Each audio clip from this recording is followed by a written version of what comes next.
The KRC20 launch unfortunately resulted in a mess. And a lot of people are asking themselves now, what has really happened? Should we be concerned and what is next? I'll tell you in this video, so without any further ado, let's go.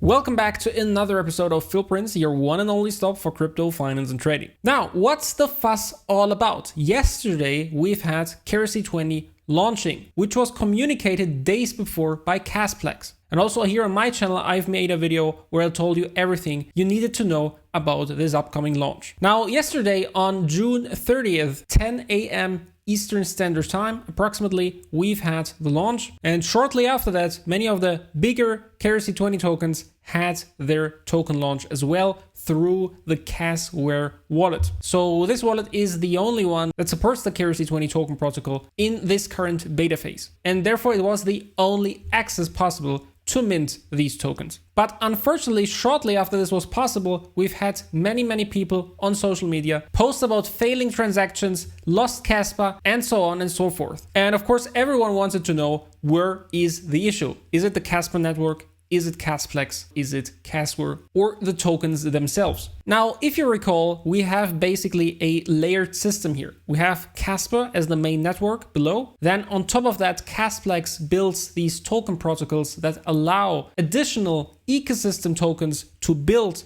on Kaspa, or in other words, bring additional data into the transactions on the existing Kaspa network. And then through the different token protocols of Kaspa, we see multiple tokens merging and building upon it. And then between Kaspa and the tokens, we have a middleman, you could say, and this is in this case the Kaspa wallet. Because at this point there is no alternative. Of course, we had a lot of Kaspa haters that said, oh, the Kaspa network is not able to handle all of this load, and it shows that Kaspa is not future-proof, yada yada yada. But now, after the drama has settled, we actually know most likely the main fault lied by the Kaspa wallet. Because supposedly it bloated the transaction it gave to the network and therefore caused unnecessary load on the Kaspa layer. The Kaspa network itself, the block deck, seemed to be fine, but we'll have a closer look in a minute. For everyone that thinks KRC20 is now absolutely failed and there is no possible revival, then maybe I have to remind you that this Kaspa launch was an open beta version. This is not a fully stable and completely done version. They're still in the testing phase, but not on the testnet, but rather on the mainnet, where of course everything that happens is the real deal. And same goes for the Kaspa wallet. It's also in an open beta, meaning still in development. And if you think to yourself now, all right, they've tested it on the testnet,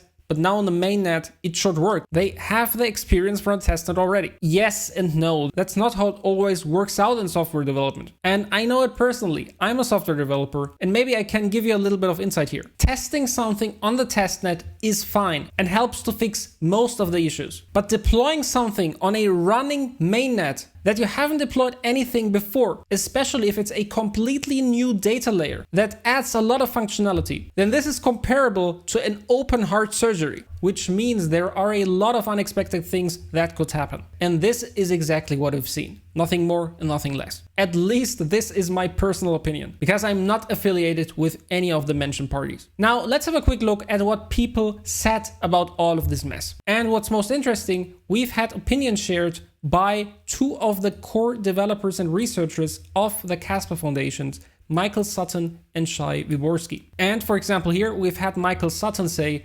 KRC20 TX's transactions are more like a means for carrying on other types of info over them. As such, I think the designers tried to create the minimal input-output structure that would carry this info. If I understand correctly, the KRC20 designers follow KIP 9, meaning Kaspa Improvement Proposal. These are basically patches for the Kaspa network. And all of the new nodes that are based on Rust are implementing KIP 9. Also, basically, as it explains down below here, this is to prevent bloating the network. So he says the KRC20 designers follow KIP 9, but did not optimize enough for KIP 9, meaning that transactions often result in 10K plus storage mass. Additionally, it seems that KRC20 minting TXs are paying a very large fee, over 1 KAS, creating a competitive environment for usual TXs even after increasing fees. So this seems to be the first two technical issues. Then as well he said, what we're witnessing is the remarkable phenomenon that a network encountering a new situation for the first time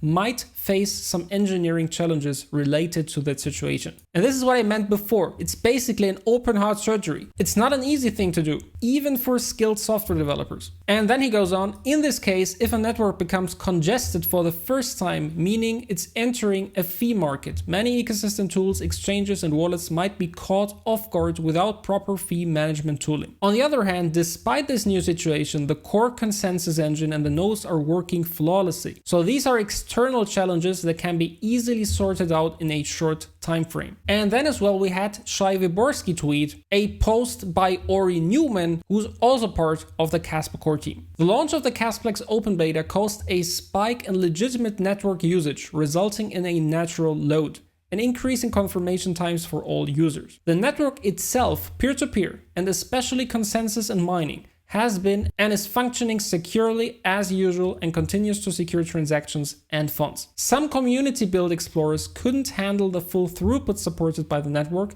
and lagged behind. The latter is of course a front-end issue and does not affect the network's security or consensus. As with any period of unusual load, fees determine priority. Users with urgent transactions can raise their fees and enjoy normal fast operation. And then he goes on, we are talking with the Kasplex team to see how to reduce the load in terms of mass cost with modifications to their wallet. It appears that one of the wallets that is used to mint KRC20 transactions, and that's actually only Kasware, as I've already said, is unnecessarily bloating the transaction mass. We expect this to be temporary and get fixed once the Kasplex wallet fixes the way it builds KRC20 transactions. And as a last tweet by the Kaspa core developers, we had Shai Wyborski tweet, the KRC network is having some issues as expected from a first day of beta under insane user engagement. Overall, it is doing very well. What's satisfying to me is that the Kas mainnet is operating under loads upwards of 100 transactions per second without breaking a sweat. And actually the first comment here says, if it can't handle this kind of surge, then there is no hope for it.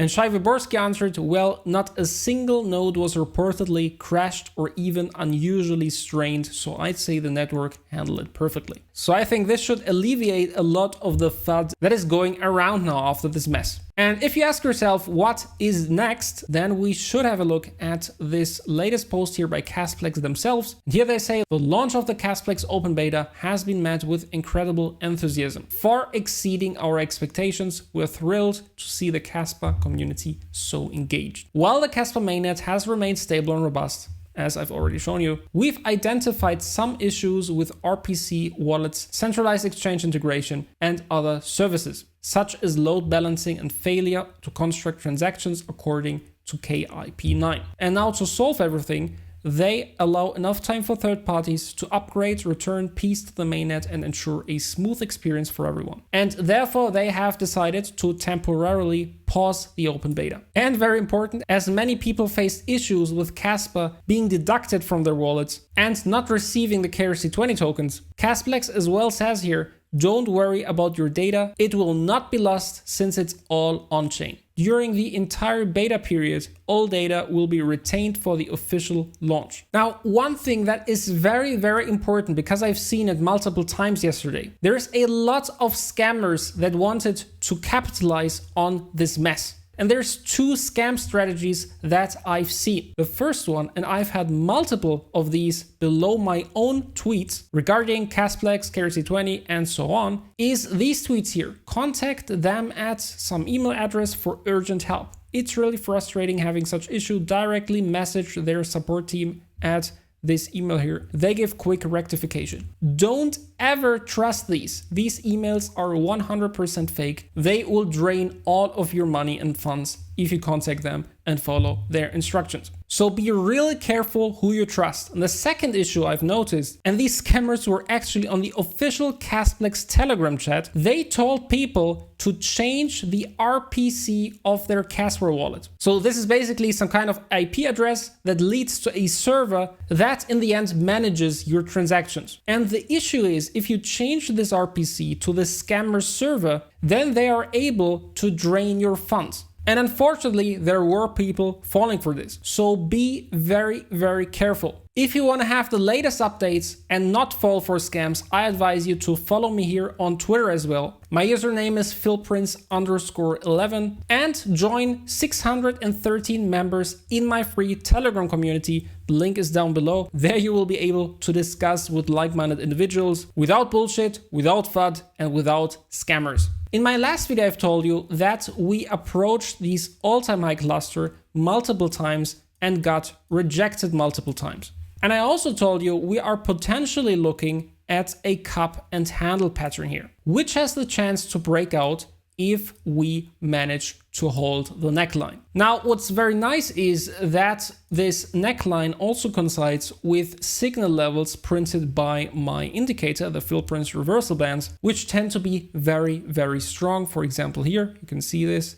green signal level, this was printed here, then acted as support multiple times, even as we broke above it. We've retested it with a wick perfectly before we went above further. Or even before that, this signal level here acted as perfect resistance here, then multiple times here, before we broke above it, actually got a second signal level that, as you can see, has held perfectly here with multiple wicks and is currently acting as support. And this is actually what we want to see. If we manage to hold this as support, then we could look at continuation and pump up to $0.30. Otherwise, if we cannot hold this support cluster and we see a 4-hour candle close below this lower red line, then our last hope is the blue moving average coming in here. But if both of these don't hold, then we will inevitably go down to the gold moving average at the minimum before we hopefully attempt another